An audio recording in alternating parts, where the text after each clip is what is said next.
আমি বললাম যে আমার মেয়েটাকে মারেন না। তারপর আমার মেয়েকে তারা মারতে থাকে। যাওয়ার একবার যে আমার স্ত্রী যায়, আমার স্ত্রীকে তারা মারে। আমার বাসা Nilganj Narail road, professor park. আমার বাসার সামনে একটি কওমি মাদ্রাসা আছে। এই মাদ্রাসার দীর্ঘ 3 বছর আগে প্রতিষ্ঠিত। মাদ্রাসা প্রতিষ্ঠার ক্ষেত্রে আমি নিজেও সহযোগিতা করেছিলাম। যে এলাকার পরিবারের বাচ্চারা যদি বিভিন্ন পরিবারের বাচ্চারা যদি মাদ্রাসায় পড়ে, তারা দিনই শিক্ষা অর্জন করবে। এখন প্রায় মাদ্রাসায় 250-300 ছাত্র আছে, কিন্তু জায়গা অনেক কম। মাদ্রাসা ক্লাস বাড়ির মাঝে 9 ফুট রাস্তা আছে।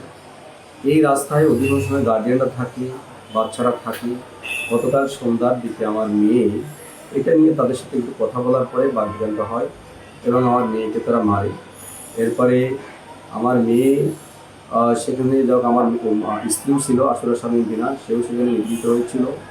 পরে আজকে আমি 10টার দিকে মাদ্রাসার পুজোর এটা জিজ্ঞাসা করলাম যে মাদ্রাসাটা যেহেতু আমি প্রতিষ্ঠা করতে সহায়তা করেছি, এই এলাকার আরও প্রায় 20-30টা ফ্যামিলি আছে, তারা এটাকে এইভাবে নিতে পারে না, যেহেতু রোডটা সবসময় ব্লক থাকে এবং রোডটা তো আমাদের কেনা জমি। কাজেই রাস্তাটা সবসময় সচল রাখা দরকার, চালু রাখা দরকার, যাতে কোনো ভিড় না হয়। আপনার গার্ডিয়ান যারা আসবে প্লাস বাচ্চারা যারা থাকবে তাদেরকে ভিতরে রাখার ব্যবস্থা করে। এই কথা বলার পরে যে সমস্ত গার্ডিয়ান মহিলা ছিল চারিদিক থেকে আমাকে ঘিরে ধরে এবং আমাকে নানাভাবে নাজেহাল করতে থাকে। আমি তাদেরকে বললাম যে বিষয়টা আমি মাদ্রাসা কর্তৃপক্ষের সাথে কথা বলছি, আপনারা তো আমার সাথে কথা বলতে পারেন না। এরপরে আমার মেয়ে যায়, মেয়ে যাওয়ার পরে আমার মেয়েকে তারা মারে।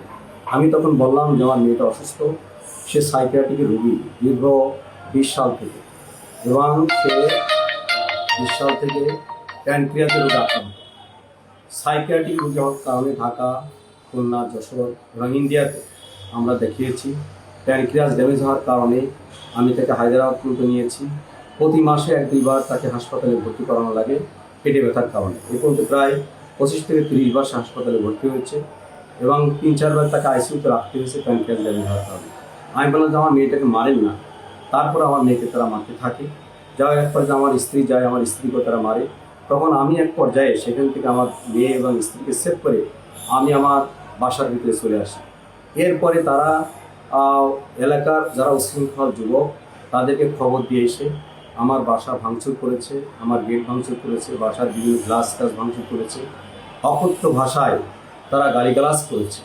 তারপরেও আমি বলতে চাই এলাকার জনগণকে যে আমি সহনশীল পরিবেশ বজায় রাখতে চাই, সবার সাথে সহযোগিতা করে বসবাস করতে চাই। আমার কারোর সাথে কোনো ক্ষোভ নাই, কারোর সাথে আমার কোনো রাগ নাই। আমি দীর্ঘ 16 সাল থেকে এখানে বাড়ি করে বসবাস করছি। এলাকার কোনো মানুষ আমার আচরণে কেউ কখনো আমার মনে বলতে পারবে না যে কারো আমি ক্ষতি করেছি। আমি এলাকার মানুষকে সবসময় সহযোগিতাই করি। কাজে আমি এই ঘটনা অত্যন্ত দুঃখিত এবং মর্মাহত।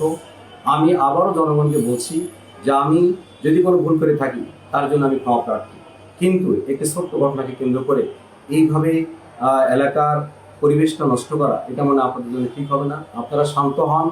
এলাকার মাদ্রাসার পরিবেশও ভালো করার জন্য কর্তৃপক্ষের সাথে আমি কথা বলবো। এই মুহূর্তে আইন শৃঙ্খলা কমিটির সদস্যরাও সেখানে আছে, তারাও পরিবেশটা শান্ত করার চেষ্টা করবে। এমনকি আমার কাছে এই মুহূর্তে নিউজ আছে তারা আমার ঘরের মধ্যে আমার গ্যারেজে গান পড়া সেটা দিয়েছে, যে কোনো মুহূর্তে আগুন ধরাই দিতে পারে। কারণ বছরখানিক আগে 2025 সালে সম্ভবত অক্টোবর থেকে নভেম্বরে আমার গ্যারেজে একবার এই কেবা কারা যা উপশৃঙ্খল তারা একবার আগুন ধরিয়ে দিয়েছিল। আমি অত্যন্ত ভীত সন্ত্রস্ত, আমি নিরাপত্তা বলছি। আমি তারপরেও বলতে চাই আমি আমার কাছে আমার মেয়ের যে প্রেসক্রিপশনগুলো আছে সেগুলো আপনারা দেখতে পারেন। এখানে আমার মেয়ের প্রেসক্রিপশন আছে। সাইকিয়াট্রিক রোগী এই মুহূর্তে ডাক্তার আমার কাছে ওষুধ খায়, যিনি ল্যাবেটে বসেন। এরপরে আমি ঢাকাতে 5-7 জন ডাক্তার, এরপরে ইন্ডিয়ান ডাক্তারের ওষুধ খাওয়াইছি, অনেক ডাক্তারের কাছে আমি নিয়েছি। এবারে এখানে তার যে আমরা ব্যাঙ্গালোরে নিয়েছিলাম, এটা প্যানক্রিয়াটাইটিস জাহাঙ্গীর স্যারের বর্তমানে যে অ্যাকিউট অ্যাটাক হয়েছে সেটা আমার হাতে ক্যানুলা করা এখন। হ্যাঁ, তার হাতে ক্যানুলা করা আছে। সে হাসপাতালে সিট পায়নি, ভর্তি হতে সাহস পাচ্ছে না। ক্যানুলা করে তার আজ 2 দিন ধরে বাসায় বসে সে অ্যান্টিবায়োটিক ইনজেকশন সে নিচ্ছে। এত অসুস্থ, সে চলতে পারছে না, কোনো কিছু খাওয়া দাওয়া করতে পারে না। আমি রিপোর্ট প্যানক্রিয়াস ড্যামেজের রিপোর্ট মানে ইন্ডিয়ান হাসপাতালে সে এটা ইন্ডিয়ান হাসপাতালে যে ওটা ওয়েবসাইটে আমাদের কোথায় নিয়ে ওই যে ওখানে রাখা ইন্ডিয়ান হাসপাতালে প্রেসক্রিপশন আমাদের কাছে আছে। এআইজি হাসপাতাল এটা ইন্ডিয়ান হায়দ্রাবাদের এআইজি হাসপাতালে তাকে দেখানো হয়েছিল, সে ডিসক্রিপশন আছে, সেখানে সাইকিয়াট্রিক রোগী ডাক্তারও দেখেছিল, প্যানকেলের ডাক্তারও দেখছিল।